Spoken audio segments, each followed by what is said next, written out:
প্রিয় শিক্ষার্থী বন্ধুরা, আশা করি তোমরা সবাই ভালো আছো। তো ভর্তি পরীক্ষার এই সময়ে আসলে ভালো না থাকলেও নিজেকে ভালো রাখার চেষ্টা করতে হবে। তো যাই হোক, আজকে আমরা যেই বিষয়টি নিয়ে আলোচনা করব সেটি হলো ইংলিশ।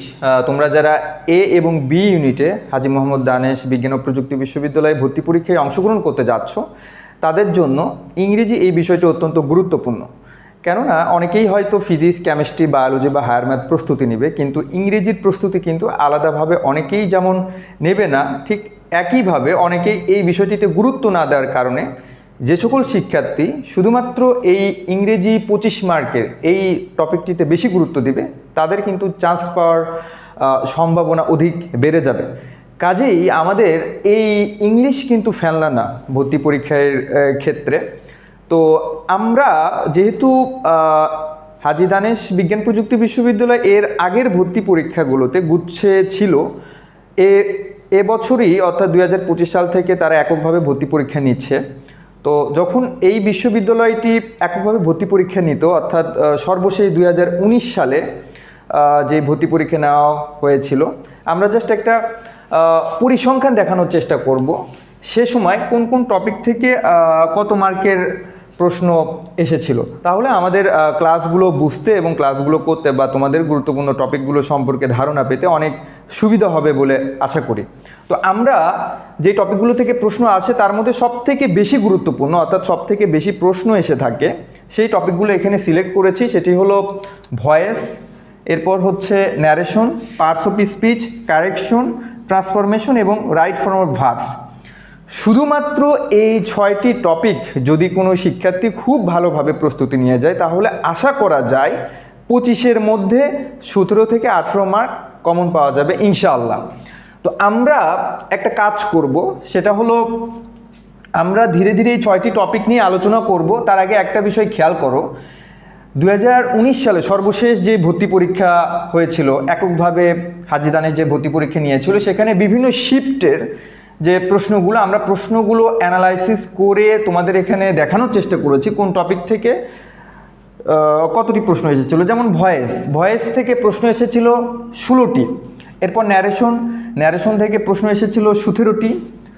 পার্টস অফ স্পিচ থেকে প্রশ্ন এসেছিল মোট 18টি। কারেকশন থেকে 24টি, ট্রান্সফরমেশন থেকে 8টি এবং রাইট ফর্ম অফ ভার্বস থেকে সর্বোচ্চ সংখ্যক প্রশ্ন এসেছিল, সেটি হলো 41টি। এই জন্য আমরা খেয়াল করে দেখো, রাইট ফর্ম অফ ভার্বসে 5 স্টার দিয়েছে। এই টপিকটি সবথেকে বেশি গুরুত্বপূর্ণ। এরপরে যে টপিকটি গুরুত্বপূর্ণ সেটি হলো কারেকশন, সর্বোচ্চ 24টি প্রশ্ন এসেছিল। এরপরে যে টপিকগুলো গুরুত্বপূর্ণ অর্থাৎ 3 স্টার দেওয়া আছে, সেটি হলো পার্টস অফ স্পিচ, ন্যারেশন এবং ভয়েস এবং সর্বশেষ ট্রান্সফরমেশন। খুবই গুরুত্বপূর্ণ এই টপিকগুলো। আমরা পার্ট বাই পার্ট এবং ইন্ডিভিজুয়ালি স্পেসিফিকভাবে আলোচনা করব ইনশাআল্লাহ। শুরু করা যাক ভয়েস।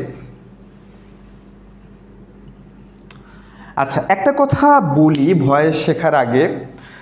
প্রথমত তোমরা কনফিডেন্ট থাকো, মাত্র আধা ঘন্টার ক্লাসে আমাদের ভয়েস পুরো টপিক শেষ হয়ে যাবে। দ্বিতীয় বিষয় হলো, আজকের আলোচনায় আমরা ছোটোবেলা থেকে যেইভাবে ভয়েস শিখে আসছি, যে নানা ধরনের রুলস রেগুলেশন এটা সেটা, আমরা এত নিয়ম এত কিছু আমরা জানবো না। খুব ইন্টারেস্টিং ব্যাপার হলো, আমরা এক্সাম্পলের মাধ্যমে কোনো রুলস মনে না থাকলেও যেন আমরা ভয়েস সলভ করতে পারি, ভয়েসের যে কোনো প্রশ্ন আমরা সেইটা শিখব। ঠিক আছে, আমরা জাস্ট 4টে স্টেপ ফলো করতে হবে। অর্থাৎ একটা অ্যাক্টিভ বাক্যকে প্যাসিভ বাক্যে কনভার্ট করতে বা প্যাসিভ বাক্যকে অ্যাক্টিভ বাক্যে কনভার্ট করতে জাস্ট 4টি স্টেপ ফলো করলেই আমাদের চলবে। আমি এই 4টি স্টেপ ডান সাইডে লিখে নিব, তারপর আমরা জাস্ট এক্সাম্পলগুলো প্র্যাকটিস করব। ওকে, তো 4টি স্টেপ হলো এই 4টি স্টেপ। আমি স্টেপগুলো বোঝানোর আগে আমরা এখানে একটি এক্সাম্পল লিখে নিয়েছি। আইট রাইস, এটা অ্যাক্টিভ ভয়েস। এখন আমরা এই অ্যাক্টিভ ভয়েসকে প্যাসিভ করব। কেমন? এই প্যাসিভ করতে গিয়ে আমরা জাস্ট এই 4টি স্টেপ ফলো করব। আলাদাভাবে কোনো নিয়ম, কোনো রুলস, কোনো কিছু ফলো করার প্রয়োজন নাই। আরেকটা কথা বলি, আমরা শুধুমাত্র এক্সাম্পল দেখে দেখে প্র্যাকটিস করব, কারণ এক্সামে কিন্তু এক্সাম্পলই দেওয়া থাকবে, কোনো রুলস দেওয়া থাকবে না, কোনো রুলস জানতে চাইবে না তোমার থেকে। কাজে কোনো রুলস মুখস্থ করার কোনো প্রয়োজন নাই। আমরা এক্সাম্পল দেখে প্র্যাকটিস করব এবং এই 4টি স্টেপ ফলো করব। অ্যাক্টিভ বাক্যকে প্যাসিভ করার ক্ষেত্রে। তো চলো শুরু করা যাক। যেমন এই বাক্যটা যদি আমরা খেয়াল করি, আইট রাইস, তো এখানে সাবজেক্ট হচ্ছে আই, অবজেক্ট হচ্ছে রাইস। এখানে একটা কথা বলে নিই, একটা বাক্যের অবজেক্ট আমরা কিভাবে চিনব। একটা বাক্যের অবজেক্ট চেনা যায় ওই বাক্যের ভার্বকে যদি কি বা কাকে দ্বারা প্রশ্ন করে উত্তর হিসেবে যে ওয়ার্ডটা আমরা পাবো সেটিকে বলা হয় ওই বাক্যের অবজেক্ট। তো এই বাক্যের মেইন ভার্ব কোনটা? ইট। তাহলে ইটকে যদি আমরা কি বা কাকে দ্বারা প্রশ্ন করি, কি খাই, কাকে খাই, কাকে খাই আসে না, কিন্তু কি খাই উত্তর হিসেবে আমরা কিন্তু রাইস পাই। কাজে এই বাক্যের অবজেক্ট কিন্তু হচ্ছে রাইস। এখন আমরা যে 4 স্টেপ এখানে লিখছি, যে 4 স্টেপ, ফার্স্ট স্টেপ হলো সাবজেক্টকে অবজেক্ট টু সাবজেক্ট। এটার মানে হলো অ্যাক্টিভ বাক্যকে প্যাসিভ করতে হলে অ্যাক্টিভ বাক্যে যে সাবজেক্ট আছে না, এই সাবজেক্টকে কি করতে হবে, এই অবজেক্ট পজিশনে আনতে হবে, এবং এই যে অবজেক্ট আছে এই অবজেক্টকে সাবজেক্ট পজিশনে আনতে হবে। তো অ্যাক্টিভ বাক্যের যে সাবজেক্ট, আয়ের অবজেক্টিভ ফর্ম কি হবে? মি। আচ্ছা, আর এখানে যে রাইস অবজেক্ট আছে, অবজেক্টকে সাবজেক্ট করতে হবে, অর্থাৎ অ্যাক্টিভের সাবজেক্ট পজিশনে আনতে হবে। তাহলে রাইসের সাবজেক্টিভ ফর্ম তো রাইসই হবে। ওকে, ফার্স্ট স্টেপ ডান। আমরা যদি সেকেন্ড স্টেপ খেয়াল করি, সেকেন্ড স্টেপে লেখা আছে যে অবজেক্টের আগে বাই বসাতে হবে। এই অবজেক্ট কিন্তু অ্যাক্টিভের অবজেক্ট না, আমরা নতুন যে প্যাসিভ করতে গিয়ে প্যাসিভের যে অবজেক্ট লিখলাম এই অবজেক্টের আগে একটা বাই বসাতে হবে। আচ্ছা, আমরা বসালাম, ঠিক আছে। আচ্ছা, থার্ড স্টেপ হলো মেইন ভার্বের V3। এর মানে হলো মেইন ভার্বকে V3 করে দিতে হবে। এবং কোন মেইন ভার্ব? এই যে অ্যাক্টিভ বাক্যের মেইন ভার্ব। একটা কথা বলি, একটা বাক্যের আমি সাধারণত বলছি দুইটা ভার্ব থাকতে পারে। একটা হচ্ছে মেইন ভার্ব, এবং মেইন ভার্ব ব্যতীত যে ভার্বগুলো থাকে সবগুলোকে আমরা সাধারণত অক্সিলারি ভার্ব বা হেল্পিং ভার্ব হিসেবে কনসিডার করতে পারি। সো এখানে মেইন ভার্বের V3 করতে হবে, মানে মেইন ভার্বটাকে, অর্থাৎ অ্যাক্টিভ বাক্যের মেইন ভার্বটাকে V3 করে দিতে হবে। তো অ্যাক্টিভ বাক্যের মেইন ভার্ব এখানে যেহেতু একটাই ভার্ব এবং সেটি মেইন ভার্ব, সেটা হলো ইট। কাজে ইটের V3 ফর্ম হচ্ছে ইটেন। তো করলাম, আমাদের কয়টা স্টেপ ডান? আমাদের 3টে স্টেপ অলরেডি ডান। ওকে, এরপর 4 নম্বর স্টেপ হলো খুবই গুরুত্বপূর্ণ। এই স্টেপটা আমরা অনেকেই হয়তো ভুল করি, এবং এই স্টেপ ভুল করার কারণে আমাদের পুরো ভয়েসে ভুল হয়ে থাকে। আমরা এটা খুব মনোযোগ দিয়ে বুঝবো। আমি এটা ইন্টারঅ্যাক্টিভ ওয়েতে বোঝানোর চেষ্টা করছি তোমাদের। দেখো, 4 নম্বর স্টেপে লেখা আছে বি ভার্বের গেস্ট। আচ্ছা, এখানে বি ভার্বের গেস্ট কেন বলছি আমরা একটু বলি। গেস্ট বলতে কি বোঝায়? গেস্ট বলতে বোঝায় অতিথি, এবং গেস্টের বৈশিষ্ট্য হলো তারা বাহির থেকে আসে, অর্থাৎ বাড়ির মানুষকে কখনো আমরা গেস্ট বলে কনসিডার করি না। গেস্ট সবসময় বাহির থেকে আসে।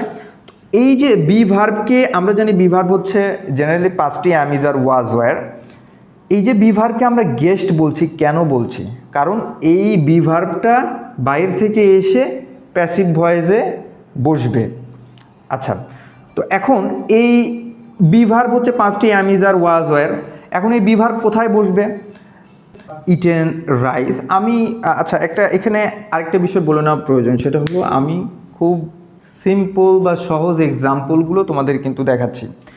আচ্ছা, এর কারণ হলো যে কঠিন এক্সাম্পল আসলে প্র্যাকটিস করে তো এখানে কোনো আমাদের বেনিফিট নেই। একই রকম একই প্রসিডিউর, যেহেতু এই বাক্যটা আমাদের সাথে খুব অ্যাভেলেবল এবং আমরা ইউজ করি, এই জন্য এটা দিয়ে বোঝাচ্ছি যেন তোমাদের বুঝতে সুবিধা হয়। তো যাই হোক, থার্ড এক্সাম্পলটা হলো আই হ্যাভ ইটেন রাইস। আমরা এটাকে কীভাবে অ্যাক্টিভ টু প্যাসিভ করবো? একই নিয়ম, আমাদের 4টি স্টেপ জাস্ট ফলো করতে হবে। কি? এই অ্যাক্টিভ বাক্যের সাবজেক্টটাকে অবজেক্ট করতে হবে, আয়ের অবজেক্ট মি। অ্যাক্টিভ বাক্যের এই অবজেক্টটাকে কী করতে হবে? সাবজেক্ট পজিশনে আনতে হবে, তাহলে রাইস, সাবজেক্ট পজিশনে রাইসই থাকবে। এই সেকেন্ড স্টেপ হলো অবজেক্টের আগে বি, অবজেক্ট বলতে প্যাসিভ ভয়েসের অবজেক্টের আগে একটা বাই বসাতে হবে, বাই আমরা বসালাম। থার্ড স্টেপ হলো অ্যাক্টিভ বাক্যের যে মেইন ভার্ব আছে এই মেইন ভার্বেরকে V3 করে দিতে হবে। এখানে আসলে ইটেন, এটা V3 আগে থেকেই আছে, তো সমস্যা নেই, আমাদের কাজটা সহজ হয়ে গেছে, আমরা ইটেনই লিখবো, অর্থাৎ V3 আছে, আমরা V3 লিখলাম। ফোর্থ স্টেপ হলো এই যে এই অ্যাক্টিভ বাক্যের যে মেইন ভার্ব আছে এই মেইন ভার্বের আগে একটা বি ভার্বের গেস্ট বসাতে হবে।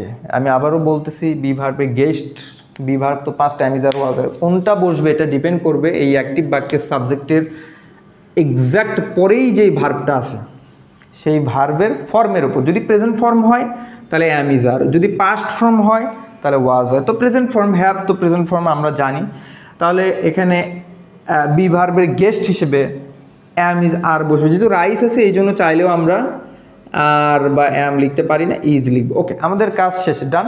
এখন ওই যে আমরা আগের এক্সাম্পলে দেখছি যে গেস্ট বাড়ি থেকে আসলে তো বাড়ির মানুষ তো রাস্তায় কি ঘুমাবে না, বাড়ির মানুষ বাড়িতে রাখতে হবে। বাড়ির মানুষটাকে এখানে আমরা দেখো আই নিয়ে কাজ করছি, ইট নিয়ে কাজ করছি, রাইস নিয়ে কাজ করছি, হ্যাভ হচ্ছে বাড়ির লোক, তাহলে হ্যাভটাকে তো রাখতে হবে। হ্যাভটা কই আছে? সাবজেক্টের পরে, তো সাবজেক্টের পরেই আমরা বসাবো, প্যাসিভ ভয়েসের সাবজেক্টের পরেই হ্যাভটা বসাবো। যেহেতু রাইসের সাথে চাইলেও আমরা হচ্ছে হ্যাভ বসাতে পারি না, এজন্য রাইসের সাথে হ্যাভটাকে আমরা একটু চেঞ্জ করে হ্যাজ করে নিব, কেমন?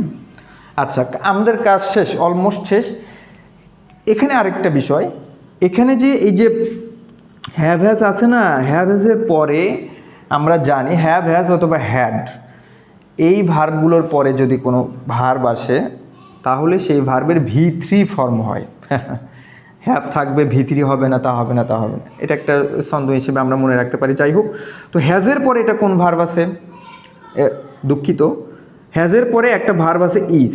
আচ্ছা, তো এখন বিষয়টা হলো ইজের V3 ফর্ম কি? ইজেন বা ধরো অ্যামের V3 ফর্ম কি? Amend, wasn't, Warren? উত্তর হচ্ছে না। অ্যাম is are was ওয়ারের V3 form হচ্ছে বিন। বিন কেন? কারণ অ্যাম ইজ আর ওয়াজ ওয়ারের রুট ফর্ম হচ্ছে বি, বি এর পাস্ট ফর্মও হচ্ছে বিন, বি এর V3 ফর্মও হচ্ছে বিন। তো এই বি এর V3 ফর্ম হচ্ছে বিন, এই জন্য এই ইজটা উঠে গিয়ে হবে কি? বিন। আমাদের কাজ অলমোস্ট ডান। কি হলো? আই হ্যাভ ইটেন রাইসের প্যাসিভ ভয়েস হবে rice has been eaten by me. একই কথা, আমরা কোনো রুলস জানলাম না, আমরা টেন্স সম্পর্কে কোনো আইডিয়া নিলাম না, এইসব ব্যতি রেখে আমরা জাস্ট এই 4টা স্টেপ ফলো করে আমরা অ্যাক্টিভ টু প্যাসিভ করে ফেললাম। ওকে, এখন কিছু আমরা এগুলো তো দেখলাম অ্যাসার্টিভ বাক্যের ভয়েস চেঞ্জ। তোমরা প্রশ্ন করতে পারো যে ভাইয়া তাহলে ইন্টারোগেটিভ ভয়েস চেঞ্জ কী হবে? একই রকম সেম প্রসিডিউর, আমি জাস্ট দেখাচ্ছি কেমন হতে পারে। তো এটা একটা ইন্টারোগেটিভ বাক্য। এই ইন্টারোগেটিভ বাক্যের ভয়েস চেঞ্জ দেখলে অনেকে চক্ষু চরক গাছ হয়ে যায় যে এটা না জানি কত কঠিন। আসলে খুবই ইজি। যাদের খুব বেশি কঠিন মনে হয় তারা একটা খুব ছোট্ট করে একটা কাজ করে নিতে পারো, ইন্টারোগেটিভ বাক্যটাকে তোমরা খুব সুন্দর মতো অ্যাসার্টিভ বাক্য বানিয়ে নিতে পারো। তাহলে অ্যাসার্টিভ বাক্যের ভয়েস চেঞ্জ অলরেডি আমরা এই 3টা এক্সাম্পলে শিখে ফেলছি। তো এটাও করতে পারো বা ডিরেক্টলিও করতে পারো। আমি হচ্ছে একটা কাজ করি, আমি হচ্ছে দুইটাই দেখাই, কেমন?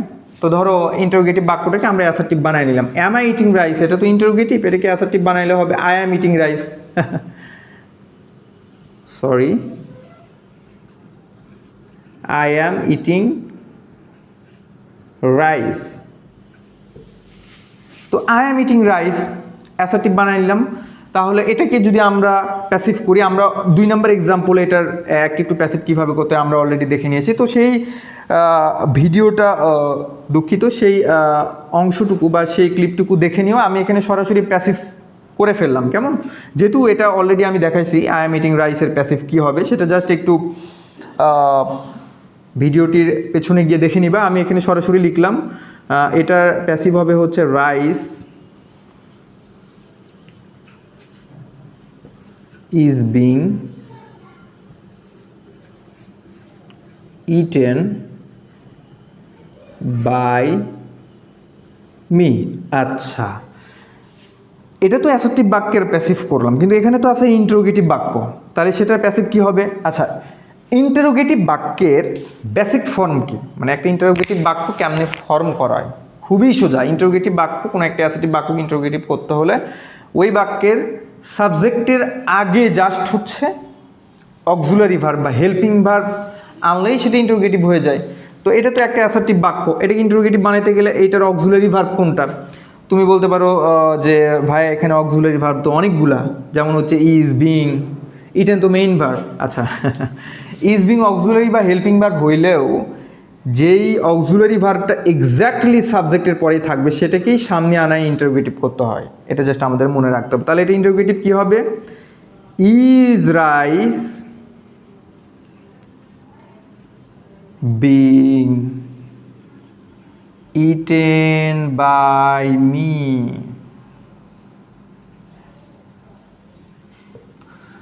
বোঝা গেল বিষয়টা? Is rice being eaten by me, এটাই হলো অ্যাম আই ইটিং রাইসের প্যাসিভ ভয়েস। তো আমরা জাস্ট কোন স্ট্র্যাটেজি ফলো করেছি এখানে, ইন্টারোগেটিভ বাক্যটাকে অ্যাসার্টিভ বানায় নিয়েছি খুব সুন্দর মতো, যেটা অ্যাসার্টিভ বাক্যের ভয়েস আমরা জানি, ওইটাকে অ্যাক্টিভ টু প্যাসিভ করে ফেলছি এবং ওইটাকে আবার ইন্টারোগেটিভ বানাইছি, জাস্ট হচ্ছে সাবজেক্টের আগে একটা অক্সিলারি ভার্ব বসে, ডান। আচ্ছা, তোমরা এইভাবেও স্টেপ ফলো করতে পারো। এগুলো দেখে মনে হচ্ছে যে আসলে সময় লাগবে হয়তো, কিন্তু জাস্ট কয়েকবার প্র্যাকটিস করলেই তোমরা এগুলো কয়েক সেকেন্ডে সলভ করতে পারবা। বিশেষ করে ভর্তি পরীক্ষার জন্য এগুলো খুবই ইফেক্টিভ। এখানে ওই যে ছোটোবেলা থেকে যে নিয়ম ইন্টারোগেটিভ বাক্যের প্যাসিভ ভয়েস, হ্যাঁ, প্রথমে am, is, are, was, were plus subject plus being বা প্লাস বিন বা V3 বা আমি এই সব করে, মানে এইসব করে কখনোই রুলসটাও মনে রাখতে পারবো না। ভর্তি পরীক্ষা অ্যাটলিস্ট এত অল্প সময়ে সলভ করা ইজ কোয়াইট ইম্পসিবল। আন্ডারস্টুড? ওকে, আমরা তাহলে এই ইন্টারোগেটিভ বাক্যের অ্যাক্টিভ টু প্যাসিভ আরেকটা প্রসেসটা আমরা দেখে নিই, যেটা সরাসরি আমরা কিভাবে অ্যাক্টিভ থেকে প্যাসিভ করব অল্প সময়ের মধ্যে, কেমন? তো আমি একটু একটা মিশে ফেলি।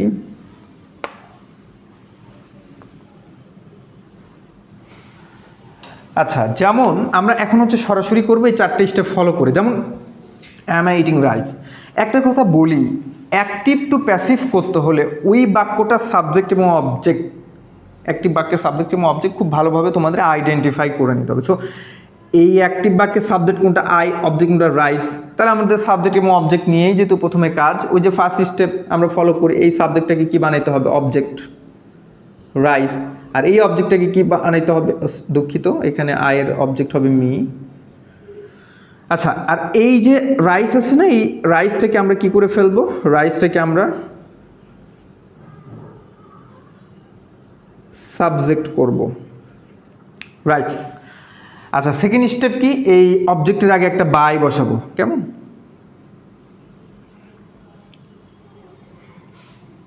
অবজেক্টের আগে একটা বাই বসাবো।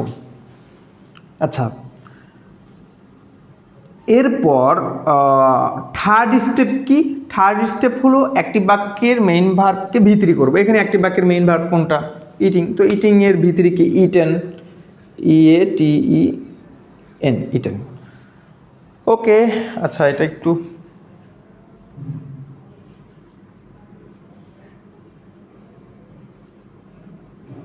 আচ্ছা ইটেন। এরপর ফোর্থ স্টেপ কি,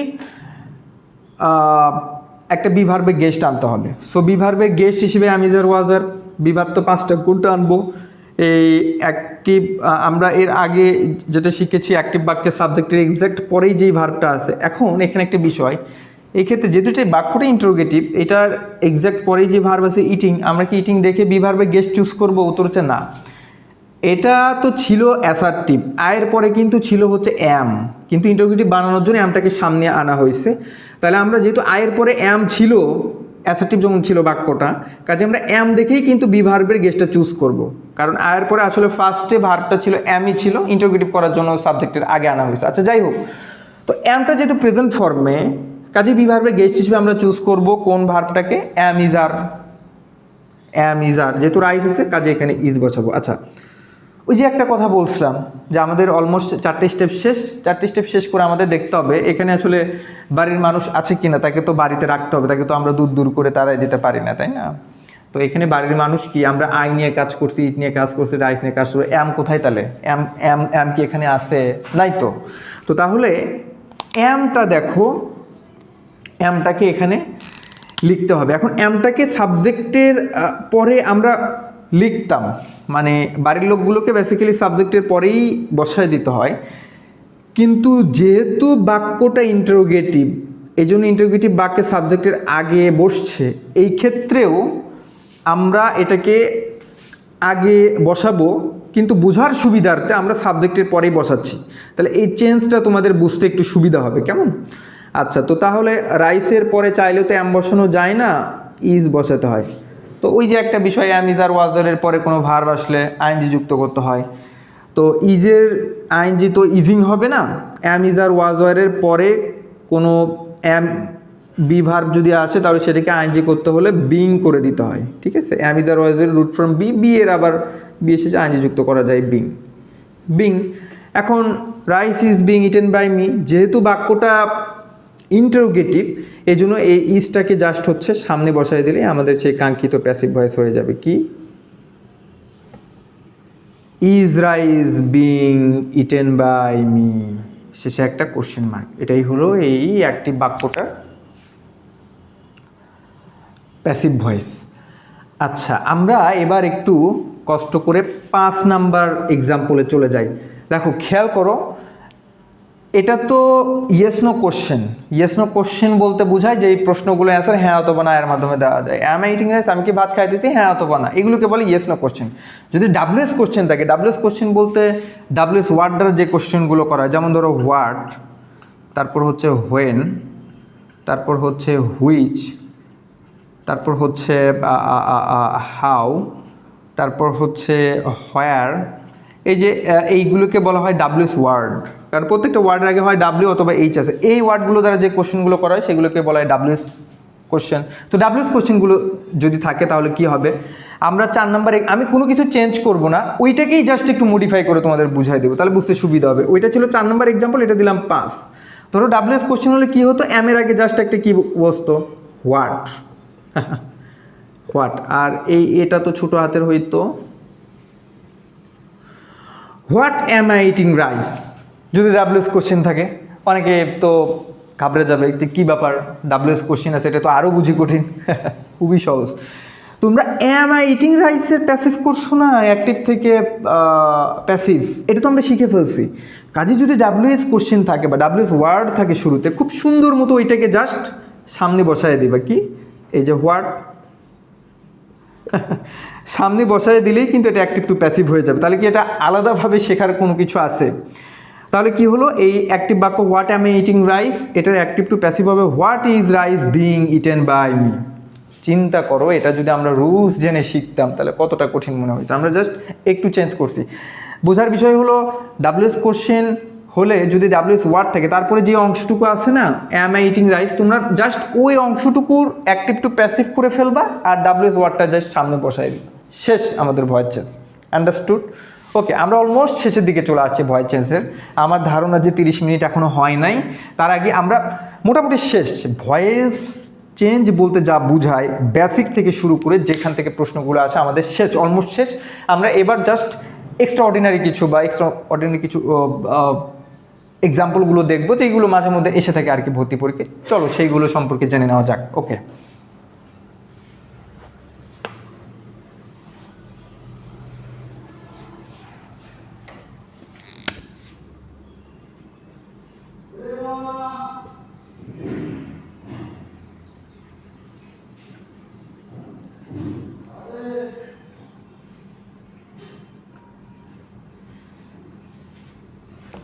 ওকে, আমরা এই এক্সাম্পলটা যদি দেখি, I am going to eat rice, এই এক্সাম্পলটা দেখে অনেকেই আমরা হচ্ছে একটু আপসেট হয়ে পড়বো যে এটা কেমন বাক্য, এটার ভয়েস চেঞ্জ কীভাবে হবে। এটা কনফিউশনের অনেকগুলো জায়গা আছে। একটা কথা বলি, ভয়েস চেঞ্জে যদি খুব ভালো করতে চাও, প্রথম কাজ হলো তোমাকে ওই বাক্যটার সাবজেক্ট এবং অবজেক্ট খুঁজে বের করা। যদি সাবজেক্ট এবং অবজেক্ট খুব সুন্দর মতো খুঁজে বের করতে পারো তাহলে তোমার অর্ধেক কাজ হয়ে গেছে। তো এই বাক্যটার সাবজেক্ট কোনটা? খুব সোজা কথা, সাবজেক্ট হচ্ছে আইটা হচ্ছে সাবজেক্ট। অবজেক্ট কোনটা? আমি বলছি তোমাকে একদম ক্লাসের শুরুতে যে একটা বাক্যের অবজেক্ট বের করার কৌশল সম্পর্কে আমি জানিয়েছিলাম। তোমরা হয়তো অনেকে গুরুত্ব দাও না, এবার তোমরা গুরুত্ব দিতে বাধ্য হবে। কী কারণে বাধ্য হবে? দেখো, এই বাক্যের অবজেক্ট কোনটা, অবজেক্ট কোনটা আমি বলছি যে কোনো একটা বাক্যের অবজেক্ট যদি খুঁজে বের করতে হয়, ওই বাক্যটা যে মেইন ভার্ব আছে না, ওই মেইন ভার্বকে কী দ্বারা প্রশ্ন করি, কী বা কাকে দ্বারা প্রশ্ন করে উত্তর হিসেবে যেটা পাবো সেইটা হবে ওই বাক্যের অবজেক্ট। সো এখানে মেইন ভার্ব খুব ইজিলি যদি বলতে পারি গোয়িং, তাহলে গোয়িংকে আমরা কী বা কাকে দ্বারা প্রশ্ন করি, কি যাই কাকে যাই, উত্তর হিসেবে যে কি অন্য কিছু আসে যে না, তার মানে আদতে এই বাক্যের অবজেক্ট নাই, তাহলে কি এটা প্যাসিভ হবে না? এটা তো পরীক্ষায় ধরো চলে আসছে, তাহলে কি উপায়? আমরা তো সাবজেক্ট অবজেক্ট না পেলে ভয়েস কেমনি চেঞ্জ করব? আচ্ছা, যদি এরকম সিচুয়েশন আসে তাহলে বিশেষ করে এই ফরম্যাটে যদি কোনো এক্সাম্পল ভর্তি পরীক্ষা এসে থাকে যে I am going to eat rice, তাহলে সেই ক্ষেত্রে আমাকে এই যে টু এর পরে যে ভার্বটা আছে না, আমাদের খেয়াল রাখতে হবে ওই ভার্বের অবজেক্ট আছে কিনা। যদিও এই ভার্বটা এই বাক্যের মেইন ভার্ব না, আমি আবারও বলছি এই ভার্বটা এই বাক্যের মেইন ভার্ব না, এইটা হচ্ছে ইন ফাইনাইট ভার্ব, এটা নন ফাইনাইট ভার্ব। যাই হোক, ভার্বের প্রকারভেদে আমরা হয়তো একটু দেখবো এইগুলো নিয়ে টেন্সড হবার কিছু নাই। ফাইনাইট ভার্ব কাকে বলে, নন ফাইনাইট ভার্ব কাকে বলে, আমি জাস্ট বোঝার সুবিধার্থে বলছি এটা মেইন ভার্ব, এটা মেইন ভার্ব না। কিন্তু এই যে এই ফরম্যাটে যদি কোনো এক্সাম্পল ভর্তি পরীক্ষায় আসে তাহলে তখন আমরা যেটা করব সেটা হলো এই যে গোয়িং ভার্বটা আছে না, এই অ্যাম গোয়িং বা is going, are going, was going, এই অংশটুকু বাদ দিয়ে এরপরে যে টু আছে, টু এর পরে যে ভার্ব আছে আমাদের দেখতে হবে ওই ভার্বের অবজেক্ট আছে কিনা। অবজেক্ট কি আছে? উত্তর হচ্ছে হ্যাঁ আছে। খাই, কি খাই? রাইস খাই, ভাত খাই, তার মানে এটা অবজেক্ট। তার মানে এই বাক্যের অবজেক্ট হিসেবে আমরা কনসিডার করব রাইসকে, সাবজেক্ট হিসেবে কনসিডার করব আইকে। তো এখন এই আই এবং রাইস নিয়ে আমরা কাজ করব। সো এই যে চারটে স্টেপ জাস্ট ফলো করে ভয়েসটা সলভ করে ফেলবো। যেমন আয়ের অবজেক্টিভ ফর্ম হচ্ছে মি, সাবজেক্টকে অবজেক্ট পজিশনে নিলাম আর অবজেক্টকে সাবজেক্ট রাইস, ডান। ওকে, সেকেন্ড কাজ কি? প্যাসিভ ভয়েসের এই যে অবজেক্টের আগে একটা বাই বসাতে হবে, অবজেক্টের আগে বাই বসালে এই। থার্ড কাজ কি? থার্ড কাজ হলো মেইন ভার্বের ভিতরি করে দিতে হবে। এখন অ্যাক্টিভ বাক্যের মেইন ভার্ব তো এটা গোয়িং, তাহলে এখানে একটা ইন্টারেস্টিং ব্যাপার হলো এই বাক্যের মেইন ভার্ব গোয়িং হলেও এই ক্ষেত্রে আমরা গোয়িং ভার্বকে কনসিডার করব না। কারণ কি? গোয়িং ভার্বের তো আমরা অবজেক্ট পাই নাই, কাজে এই ক্ষেত্রে অর্থাৎ স্পেসিফিক এই ক্ষেত্রে এই গোয়িং ভার্বের কোনো মর্যাদা বা ভ্যালু নেই, অর্থাৎ এটাকে মেইন ভার্ব হিসেবে আমরা কনসিডার করবই না। আমরা কথার কথা আমরা ইট ভার্বটাকে মেইন ভার্ব হিসেবে কনসিডার করব, কারণ ইটটার আমরা অবজেক্ট পাইছি, যদিও মেইন ভার্ব না, আমরা কনসিডার করব বোঝার সুবিধাতে বলছি। তো ইটের ভিতরি ফর্ম কি? Eaten, E A T E N, eaten. Okay, third step শেষ। ফোর্থ স্টেপ কি? বি ভার্বের গেস্ট আনতে হবে। বি ভার্বের গেস্ট সবসময় কিন্তু আমাদের মাথায় রাখতে হবে প্যাসিভ ভয়েসের মেইন ভার্বের আগে বসে। ওকে, এখানে বি ভার্বের গেস্ট হিসেবে কি বসবে? আমরা দেখি এই অ্যাক্টিভ ভয়েসের সাবজেক্টের পরে যে ভার্বটা আছে সেটার ফর্ম কি? ফর্ম হচ্ছে অ্যাম হচ্ছে প্রেজেন্ট ফর্ম, তাহলে বি ভার্বের গেস্ট হিসেবে অ্যাম, ইজ অথবা আর বসবে। তো যেহেতু রাইস আছে এই জন্য আমরা ই বলবো। ওকে, অল ডান, আমাদের কাজ শেষ, চারটে স্টেপ শেষ। আমাদের এখন দেখতে হবে বাড়ির মানুষদেরকে আমরা তাড়াই দিছি কিনা। হ্যাঁ, আমরা তো এখানে বাড়ির মানুষ কোনটা? অ্যাম গোয়িং টু, এটা বাড়ির মানুষ না। আমরা কারণ হলো আই নিয়ে কাজ করছি, ইট নিয়ে কাজ করছি, রাইস নিয়ে কাজ করছি, তো অ্যাম গোয়িং টু কই? তাহলে যেহেতু এটা বাড়ির লোক, বাড়ির লোককে সাবজেক্টের পরেই আমরা বসাবো। তো এটা একটু এইদিকে লিখি, তাহলে প্লেস পাবো রাইস। আচ্ছা, তো এই যে সাবজেক্ট বা কর্তার পরে বাড়ির লোককে হচ্ছে বসাবো, তাহলে অ্যাম গোয়িং টু, যেহেতু রাইস আছে এই জন্য রাইসের পরে চাইলে আমরা অ্যাম বসাতে পারি না, আমরা এটাকে অ্যামটাকে জাস্ট ইজ করে নেব। তাহলে rice is going two, G going to. আচ্ছা, আমাদের কাজ কি শেষ? ছোট্ট একটা কাজ বাকি আছে। তোমরা জানো যে টু এর পরে যদি কোনো ভার্ব আসে সেই ভার্বটাকে বলে ভার্ব টু ইনফিনিটিভ, এবং সেই ভার্ব টু ইনফিনিটিভ যদি হয় সেই ভার্বটা হয় V1 ফর্মে, অর্থাৎ ভার্বের ফার্স্ট ফর্মে। তো টু এর পরে যে কোনো ভার্ব আসলে সেই ভার্বের V1 ফর্ম হয়। তো ইজের V1 ফর্ম কি? Is. Am, is, are, was, ওয়ারের ভি ফর্ম হলো বি, আজীবন আমরা মনে রাখবো। অ্যাম, ইজ, আর, ওয়াজ, ওয়ারের V1 ফর্ম বা বেস ফর্ম, দুঃখিত V1 না, বেস ফর্ম। বেস ফর্ম আর V1 ফর্ম কিন্তু আলাদা জিনিস। যেমন আমি এখানে একটু ক্লিয়ার করি, যেমন ধরো হি গোস, অনেকে বলে এখানে গোস ভার্বটা হচ্ছে V1 ফর্ম, আবার অনেকে বলে বেস ফর্ম। না, এটা V1 form, not base form. Base form কোনটা? গোয়ের বেস ফর্ম হচ্ছে গো, মানে যেটা মূল ফর্মটা আর কি। তো যাই হোক, তো অ্যাম, ইজ, আর, টু এর পরে যে কোনো ভার্ব আসলে সেই ভার্বের বেস ফর্ম বসে। তো অ্যাম, ইজ, আর, ওয়াজ, ওয়ারের বেস ফর্ম হচ্ছে কি? অ্যাম, ইজ, আর, ওয়াজ, ওয়ারের বেস ফর্ম হচ্ছে বি, কাজে ইজটা এখানে হয়ে যাবে বি। চিন্তা করো।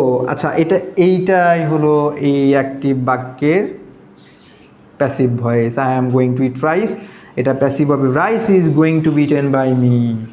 এইটা যদি বুঝে থাকো তাহলে ভয়েসের যে বেসিক কনসেপ্ট অলমোস্ট তোমার ক্লিয়ার, তুমি বুঝতে পারো এবং যে কোনো বাক্য দিলেই তুমি সলভ করতে পারবা।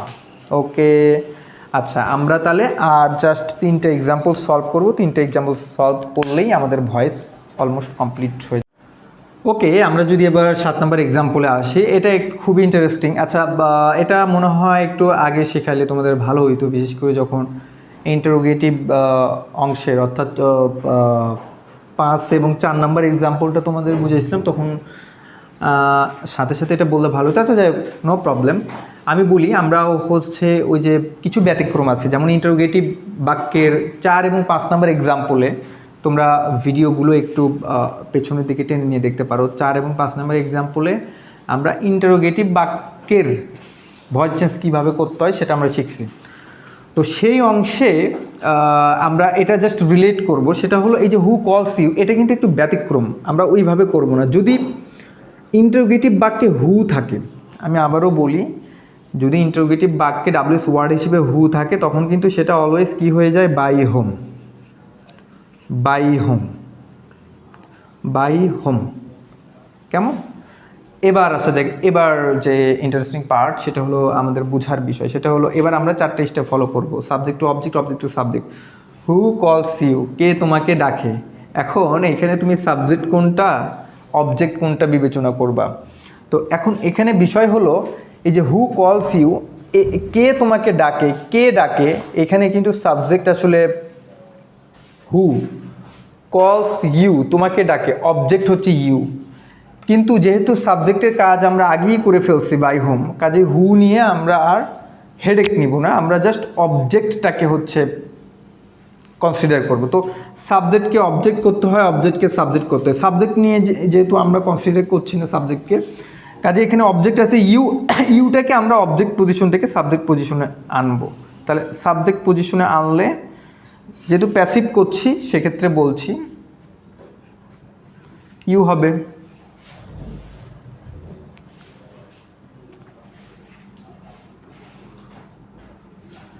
আচ্ছা, ওকে। এরপর দেখো যে অবজেক্টের আগে বাই বসাতে হবে। কোন অবজেক্ট? প্যাসিভ ভয়েসের অবজেক্ট। যেহেতু হু নিয়মটা ব্যতিক্রম, এইখানে সাবজেক্ট ছিল এটা, এটা যেহেতু আমরা অবজেক্ট পজিশনে নিয়ে আসতে পারি নাই, কাজে এখানে কোনো ধরনের বাই বসার প্রয়োজন হবে না, যেহেতু এখানে অবজেক্ট নাই।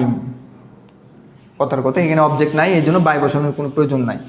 থার্ড স্টেপে মেইন ভার্বের ভিতরি, এখানে মেইন ভার্ব কোনটা? কল।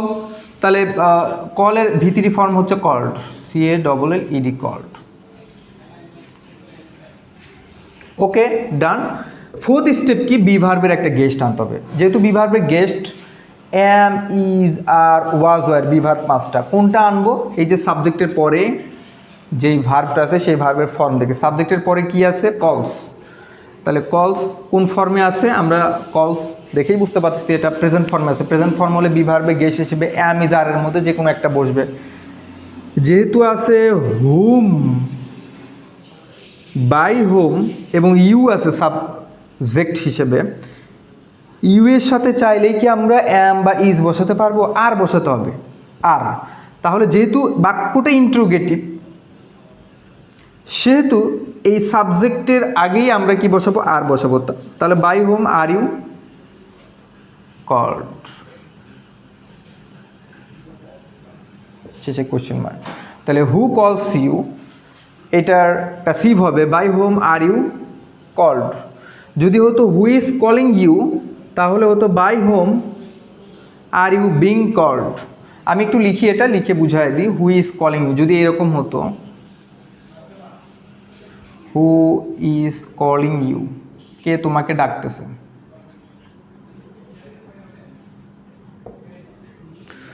জাস্ট একই বিষয়। বাই হোমের পরে এই যে আচ্ছা,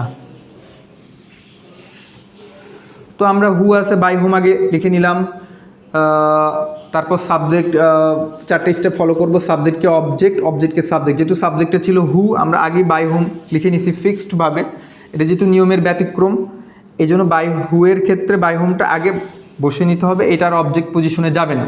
তাহলে অবজেক্ট যেটা ছিল ইউ, ইউটাকে সাবজেক্ট পজিশনে আনবো, ইউ। মেইন ভার্বের আগে সেকেন্ড স্টেপ হলো অবজেক্টের আগে বাই বসাতে হবে। যেহেতু অবজেক্টকে আমরা সামনে লিখে ফেলছি নিয়মের ব্যতিক্রম হিসেবে, যেহেতু এটা ব্যতিক্রম ধর্মী নিয়ম, কাজে যেহেতু এখানে অবজেক্ট নাই, কাজে এখানে বাই বসানোর আর কোনো সুযোগ নাই। থার্ড স্টেপ হলো মেইন ভার্বের V3 করে দিতে হবে। মেইন ভার্ব কোনটা? মেইন ভার্ব হচ্ছে কলিং, এটার V3 ফর্ম হচ্ছে called, CALLED called. Fourth step কি? বি ভার্বের একটা গেস্ট বসাতে হবে। গেস্টটা কই বসবে? মেইন ভার্বের আগে। গেস্ট হিসেবে am, is, are, was, were. Be verb তো 5টা, কোনটা বসবে? সাবজেক্টের পরে যেই ভার্বটা আছে সেটাকে কনসিডার করতে হবে। ইজ যেহেতু প্রেজেন্ট ফর্ম, এই জন্য বি ভার্ব হিসেবে অ্যাম, ইজ, আর এর মধ্যে যে কোনো একটা বসবে। যেহেতু ইউ আছে তাহলে এখানে হবে ইউ এর সাথে আর বসবে। আচ্ছা, এবার আসা যাক যে বাড়ির মানুষ, বাড়ির লোক কি আছে এখানে? হ্যাঁ আছে। ইজ নিয়ে আমরা কাজ করি নাই, কাজে ইজটাকে তো বসাতে হবে। তো যেহেতু ইউ আছে, ইউ এর পর চাইলেই তো আমরা ইজ বসাতে পারি না, ইউ এর পর চাইলে হচ্ছে আর বসাতে হবে। তাহলে আচ্ছা, ইউ আর। আর আমরা জানি বি ভার্বের পরে যদি কোনো ভার্ব আছে সেই ভার্বের শেষে আইএনজি যুক্ত করে দিতে হয়। তো আর এর আইএনজি তো আরিং হয় না, অ্যাম, ইজ, আর, ওয়াজ এর রুট ফর্ম বি এর শেষে আইএনজি যুক্ত করতে হয় বিং। ঠিক আছে, বিং। আচ্ছা, এখানে ছোট্ট একটা কাজ করতে হবে, যেহেতু এটা ইন্টারোগেটিভ, এটাও তো ইন্টারোগেটিভ করতে হবে। ইন্টারোগেটিভ সাবজেক্টের আগে অক্সিলারি ভার্ব বসে, তাহলে আরটাকে জাস্ট এখানে না বসে এই যে এই সামনেই বসাতে হবে। আচ্ছা, এটা একটু আমি মিশে ফেলি। আচ্ছা, বাই হোম, তাহলে আর, ওকে, এই যে এই আরটা এখানে সামনে বসালাম। আচ্ছা, এটা তাহলে আচ্ছা ওকে, তাহলে হু ইজ কলিং ইউ, এটার প্যাসিভ ফর্ম কিন্তু হচ্ছে by whom are you being called. বোঝা গেল? একটা জিনিস মাথায় রাখবা, তোমরা যারা মেডিকেল ভর্তি পরীক্ষার্থী, এই ধরনের এক্সাম্পল অর্থাৎ হু দ্বারা ভয়েস চেঞ্জ অসংখ্যবার আসছে। বিশ্ববিদ্যালয়েও যদি অ্যাক্টিভ টু প্যাসিভ করতে বলে দেখবা হু দ্বারা প্রশ্ন এসে থাকে। কারণ হচ্ছে দুইটা, একে তো এটা ইন্টারোগেটিভ কোশ্চেনগুলো বেশি দেয় পরীক্ষায়। দ্বিতীয়ত হলো হু একটু ইন্টারোগেটিভের যে ভয়েস চেঞ্জ সেটার একটু নিয়মের ব্যতিক্রম। তো এটা কিন্তু আমরা অলমোস্ট খুব ভালো করে মনে রাখবো। আমরা শেষের দিকে চলে আসছি, আমরা যা শুধুমাত্র আর দুইটা এক্সাম্পল প্র্যাকটিস করবো। এক্সাম্পল প্র্যাকটিস করে আমরা এটা শেষ করে দিয়ে শুরু হয়েছে। আচ্ছা, একটা কথা বলি, সবসময় মনে রাখবা ইম্পারেটিভ বাক্য সাবজেক্ট থাকে, বাট সেটা অমিট হয়ে থাকে, উজ্জ্ব হিসেবে থাকে। যেমন ডু দ্য ওয়ার্ক, এটা কিন্তু আসলে কি ছিল জানো? You do the work.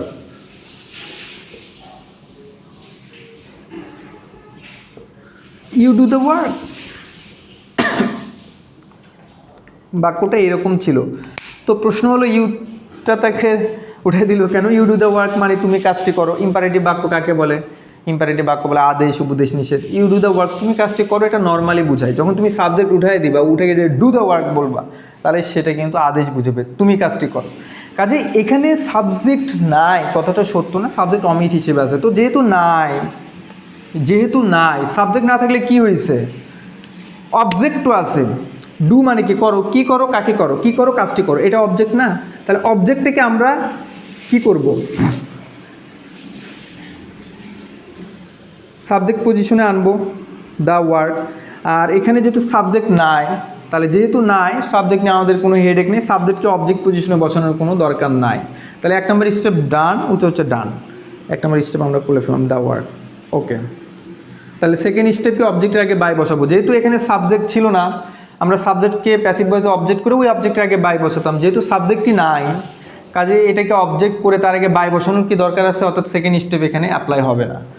এরপর থার্ড স্টেপ কি? মেইন ভার্বের V3 করে দিতে হবে। আচ্ছা, এখানে মেইন ভার্ব কোনটা? মেইন ভার্ব হচ্ছে ডু। তাহলে ডু এর V3 ফর্ম কি? ডান, ডিও এনি টার্ন।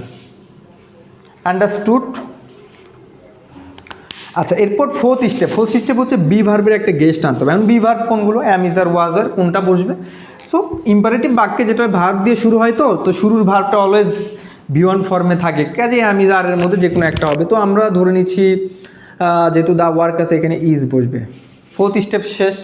আচ্ছা, এখানে কি কোনো বাড়ির লোক অবশিষ্ট আছে? মানে আমরা তো অ্যাক্টিভ বাক্যে ডু ছিল, দ্য ওয়ার্ক ছিল, সবগুলো নিয়ে কাজ করছি।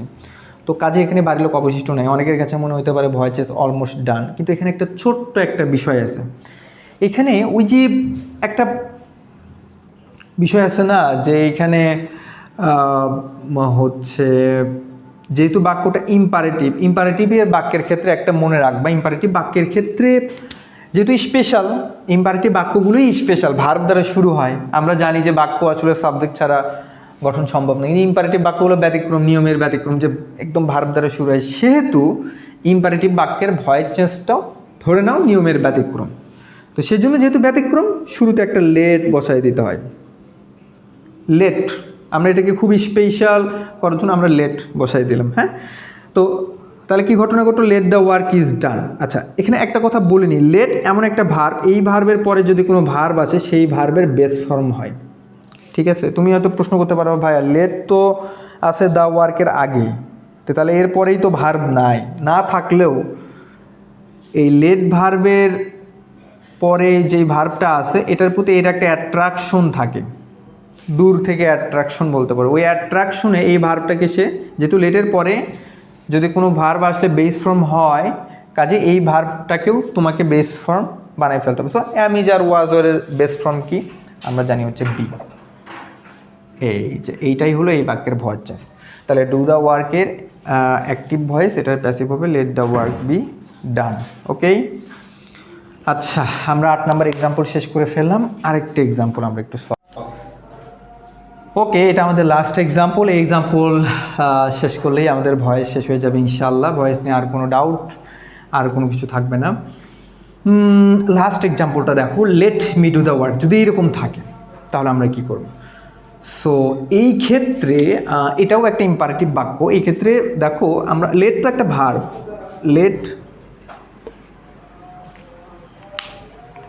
আচ্ছা এটা লিখতেছে না, ওকে, লেট টু একটা ভার্ব। তো আমরা এখন 4টে স্টেপ ফলো করব। ফার্স্ট স্টেপ কি? Subject to object, object to subject. এই let me do the work, let যুক্ত বাক্যগুলোতে আমরা সাবজেক্ট হিসেবে কনসিডার করব লেটের পরে যেই পার্সনটা থাকে সেটাকে, এটাকে সাবজেক্ট হিসেবে কনসিডার করব। ডু মানে করা, কি করা, কাকে করি, কি করি, দ্য ওয়ার্ক, কাজটি করি, তাহলে এটা হচ্ছে অবজেক্ট। তাহলে আমরা ভয়েসের নিয়ম অনুসারে বা অবজেক্ট ফার্স্ট স্টেপ অনুসারে এই অবজেক্টটাকে আমরা কি বানাবো? সাবজেক্ট। তাহলে দ্য ওয়ার্ক।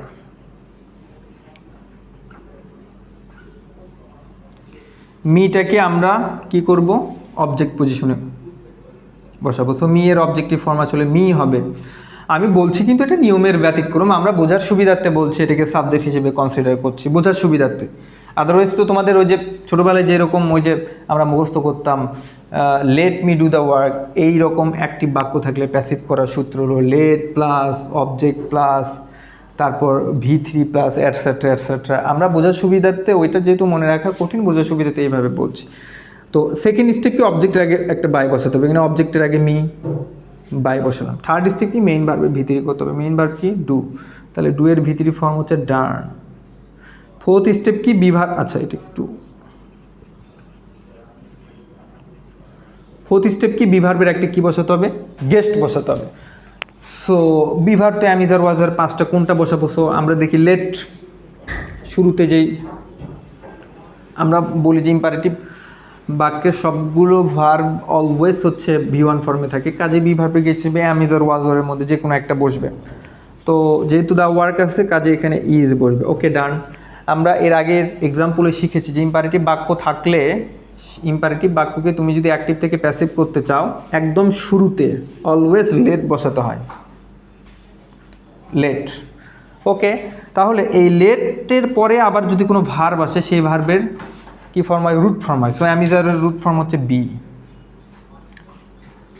এই যে আমাদের ভয়েসটা হয়ে গেছে। তাহলে let me do the work, এটা অ্যাক্টিভ বাক্য, এটার প্যাসিভ হবে let the work be done by me. বোঝা গেল? আমরা দেখো শুরু থেকে শেষ পর্যন্ত, অর্থাৎ অলমোস্ট সবগুলো এক্সাম্পল আমরা জাস্ট এই 4টে এক্সাম ফলো করছি, কোনো ধরনের টেন্স নিয়ে আলোচনা করি না। অর্থাৎ টেন্স যদি কেউ নাও জানে তাও সে এক ভয়েস চেঞ্জ করতে পারবে। দ্বিতীয়ত যে ওই যে নানান ধরনের রুলস নিয়ম এইসব একটাও মুখস্থ করিনি। তোমাদের কাছে মনে হবে পরীক্ষায় যখন তোমরা প্রশ্ন পাবা যে প্রশ্নের মধ্যেই যেন উত্তর আছে, কারণ তুমি রুলসগুলো প্রশ্ন থেকে বের করতেছো, এইটা হলে ওইটা হবে, ওইটা হলো, জাস্ট 4টা স্টেপ মনে রেখে। ওকে, আমাদের শেষ। আমার আরেকটা জিনিস মনে হলো, এইটা তোমরা একটু ভুল করতে পারো, আমি একটু এটা দেখাই।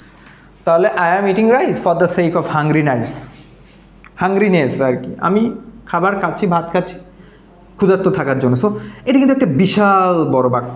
আমি বারবার বলি অ্যাক্টিভ টু প্যাসিভ করতে হলে প্রথমে তোমাকে ওই বাক্যের সাবজেক্ট এবং অবজেক্টটা আইডেন্টিফাই করে নিতে হবে, এবং তুমি ওই সাবজেক্ট এবং অবজেক্টের মধ্যে যেই অংশটুকু আছে ওই অংশটুকুর কাজ করবে। বাদ বাকি যত বড় যত কিছু থাকুক না কেন ওইটা জাস্ট শেষে অ্যাটাচ করে দেবে। যেমন দেখো আই এম ইটিং রাইস, এটা তো এটা সাবজেক্ট কোনটা আই, অবজেক্ট কোনটা রাইস, তাহলে সাবজেক্ট এবং অবজেক্টের মধ্যে আমাদের কাজ করতে হবে। আই এম ইটিং রাইসের প্যাসিভ কী হবে? এর আগে আমরা শিখছি যে ধরো rice is being eaten by me, rice is being eaten by me। এখন এই যে ফর দ্য সেক অফ হাংরিনেস এটা আছে না, এটা জাস্ট এরপরে আমরা অ্যাটাচ করে দেবো। কেমন? তাহলে ফর দ্য সেক অফ হাংরিনেস।